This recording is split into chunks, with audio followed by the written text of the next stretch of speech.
Cars or car-related incidents. It was a psychologist, Sigmund Freud, who said that past traumas, or basically traumas that happened when you were younger, they stay in your subconscious. They stay in your subconscious so much that later on in life they come back to you and basically start haunting you in a sense, in a way. Basically, our unconscious traumas or traumas in the past come back and they haunt us. Something like that. Actually, not something like that. It is like that.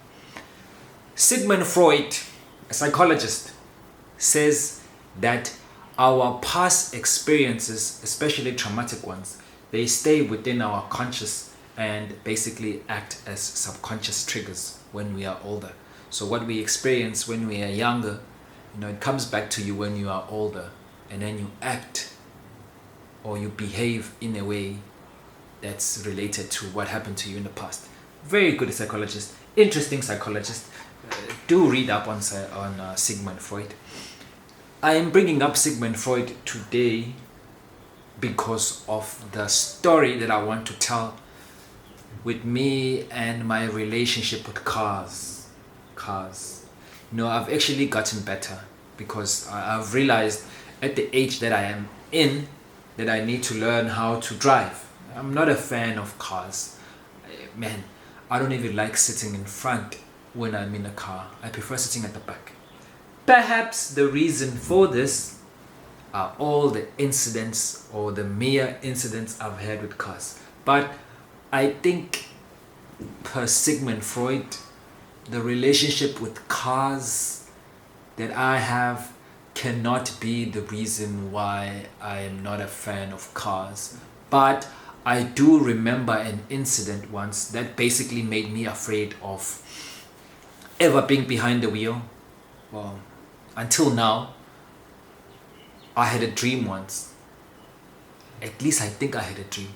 I had a dream of myself driving, and when I was driving, I was in such a huge accident that I woke up screaming, and I was forever traumatized by that dream or that experience that I never wanted to be in front of a wheel. Swear to God, that was a dream, and I was forever afraid of actually driving. But I have a couple of stories. That I want to share that have a relationship with me and some cars. First incident was, of course, when I was really young. The road is such an interesting place to play in, especially when you're a kid. The tar road is so clean. It's better than the other roads, which are very dirty. So when we were younger, back in my location, we loved playing in the road because the road is clean. But the road does not belong to, pedestrians. It belongs to vehicles. And just like that, vehicles basically, let's say, own the road. But we were kids, and we had this game we liked to play. I mean, if you grew up in the 90s and the 80s, they were they look silly now, but those games at the time were so interesting. We had this game where you had a tire, like a wheel tire, and you would put water in it, and this thing used to be so nice. You would put water in it, sometimes mud, but you would put water in it, and then you would take 2 sticks and you put some bottles in it, bottles. So you could actually push this wheel, and it was the most beautiful, amazing experience ever. I don't even know where we got tires, because you hardly get tires lying around these days, but that's what we used to do, and it used to be so nice. So this one time, we were playing on the road and having so much fun. And during that time of us having so much fun, a car came and it just hit me by the corner. It wasn't a car actually, it was like a taxi, like a kumbi. It just hit me on the corner, boom. Because I heard the horn, beep beep, and then I was trying to get off, and it was just boom, and it hit me, and I went flying, boom. And then I could hear the brakes screeching, and the moment the car was hitting me, I heard even the people screaming, "Hawe man, Nkulunkulu, Jesu, ba ba ba ba," and I was there mourning. And when I heard the door of the taxi open, you know, kids are amazing. I think I read a meme once that said kids could probably survive a meteorite hitting them, as long as kids are not aware that what just happened is painful to them or was supposed to be painful. Kids will act like nothing happened, because in that moment I was only thinking of one thing. When the car hit me, or when the taxi hit me, I thought how much my mom would fuck me up if she found out that I was playing on the road and I got hit by a car. So the moment I was hearing the door open, I picked myself up and I started running.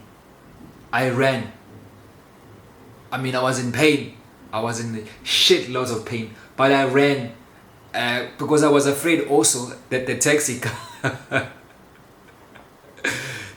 car was gonna whoop my ass. You know, I think he had imvob, which is like a stick, very wobbly, very painful stick that you don't wanna be slashed with. It's called a slam chalk, yeah, right? It's called a slam chalk, imvob. But he had that, and I was afraid, and I started running, and then I think I heard a sigh of relief from him as well. Or when I looked back, I could see in his face how relieved he was that I didn't die.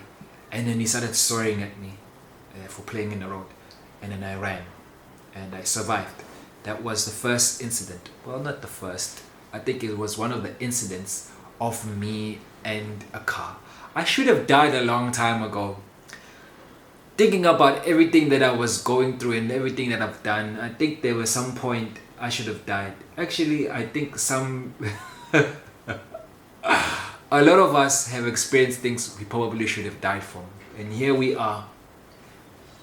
My second incident that involved a car, this has nothing to do with me being hit by a car, but it was probably one of the most terrible experiences my family had involving a car. So we had a car. It was a nice small car, one of those called small cars. What do they call those small cars? But like a Mr. Bean car. If you know Mr. Bean and the car that he drives, this is exactly the car I'm talking about. We had a Mr. Bean car. It was green. Was Mr. Bean's car green as well? I'm not sure, but the car was green, and that's the first car that we had at home. It belonged to my stepdad, and you know, we would drive around with that car. It was quite a beautiful experience, actually.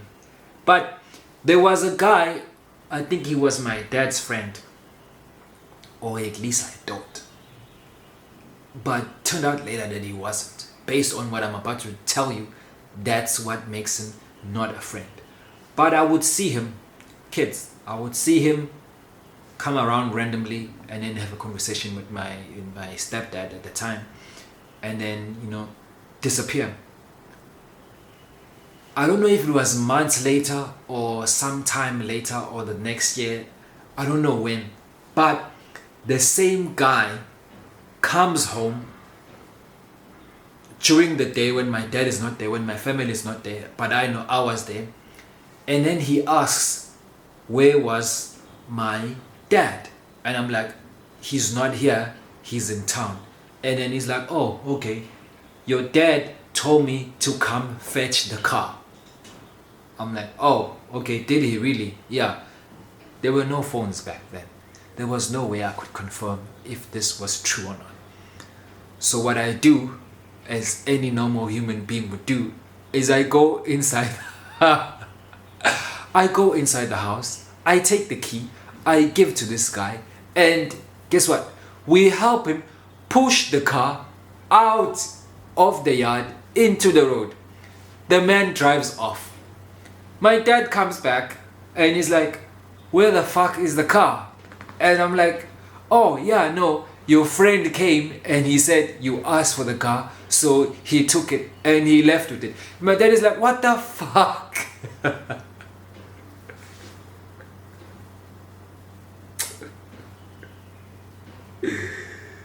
Yeah, it turns out we basically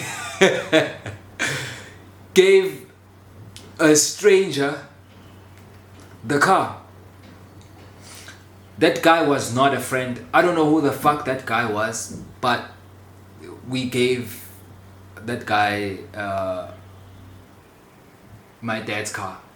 Luckily, he knew where he lived, but when he went there, the guy was nowhere to be found. And that is how my dad lost his car. We never found him. We never found that guy. I think some years in the future, I drove by that place and I saw the car, but I'm not sure. I'm not sure. But yeah, that is an incident involving a car. The second one. Oh man, such bullshit. Okay, the last one involves me and my cousin. I think me and my cousin have been through a lot of shit together. It might not count as much because, you know, we are such different people, me and him. But I think there were some points in our lives where, you know, we gelled together and we went through so many experiences, including the neighbor, including my aunt who came back to life, including this next story that I am about to share. So getting lifts is like a thing, you know, when you know you're going on a long distance, you know you like hiking, hey, you stop the car, hey man, I'm trying to go that far, I don't have any money, or something is happening, can you please give me a lift to that area? Person is like, oh sure, I can give you a lift. And then boom, and then maybe you pay a little bit of fee. It's okay. Sometimes if they're going the same direction, they don't even charge you. They just, you know, get you there, they drop you, and then they leave and they go somewhere else. So we know this tradition. But this tradition was about to merge with something that is not that is not really good, and something evil. If you know, especially if you grew up in the like village or the like the township or the location, there's something called Ivalelisa. Or actually, I think it's a myth. It's one of those things that adults like to use, especially now that I'm a child. I'm an adult. I'm understanding it that way, where adults use a medical stealing children kind of joke or story to get kids to come back to the house early. But Ivalelisa was like it's a myth, basically. It's a myth. But it was a car that used to steal children who are playing at night or who are not at home around a certain time. So if you're still out about at in the night outside, this car would come and steal you. So we had that idea growing up that there's this car that steals kids, and of course it started getting widely known that there's a car that steals kids. On a rainy day, me and my cousin are going to school. It's like drizzling, raining. We had been I should have died a long time ago. We had been trying to hike or get lifts from random cars who are passing by to get us to school. I think we were late, if I'm not mistaken. But the cars were passing us by and not giving us lifts, which we understood. Nobody just wants to give random kids lifts, and it's actually drizzling or raining, so nobody wants to get, their cars wet. It is not until this car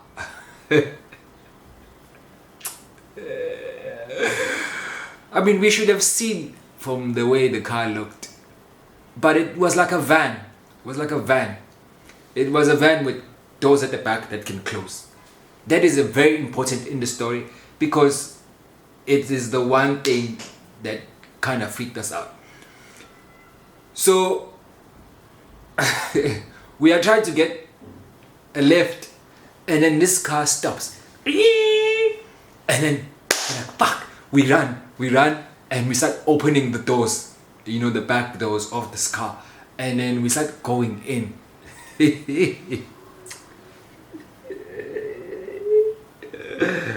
Oh my god.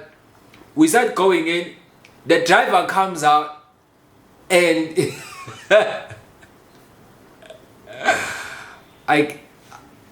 I'm laughing now, but I've never been so scared shitless in my life. I was scared shitless in that moment. The driver comes out the car, and then he comes to lock the doors. We hear the doors go like a lock is going into the doors. And I don't know, I feel like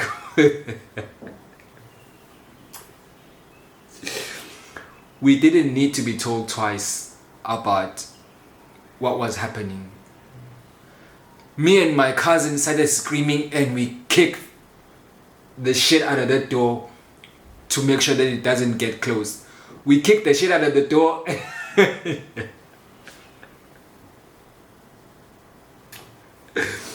We kicked the shit out of the door, and it flung open, and we just came out running. And I think this guy's Ingit, his lock just went flying, and then we just started running, and we running back to the direction that we came in.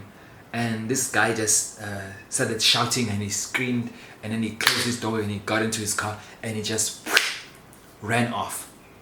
I think that was the last time me and my cousin ever asked for lifts again. We stopped right there. We never wanted to ask for lifts again because we were so scared and traumatized about what if the person who's giving us a lift is going to steal us. And that was my last incident that involved a car. So yeah, it's been a pretty good childhood that I had. I had quite an interesting childhood, and I still have more stories to share relating to all the events that I've experienced. Moral of the story is, don't ask strangers for lifts. It is a bad idea. And don't play on the road. Playing on the road is... Actually, all these stories involve a stranger in some way getting me into trouble, or me getting myself into trouble with the stranger. And don't give keys. Oh man, sick.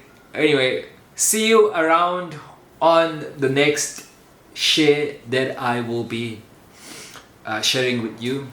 If you feel like you have any stories that relate, please don't forget, share some stories. I am always waiting to give my ears to you.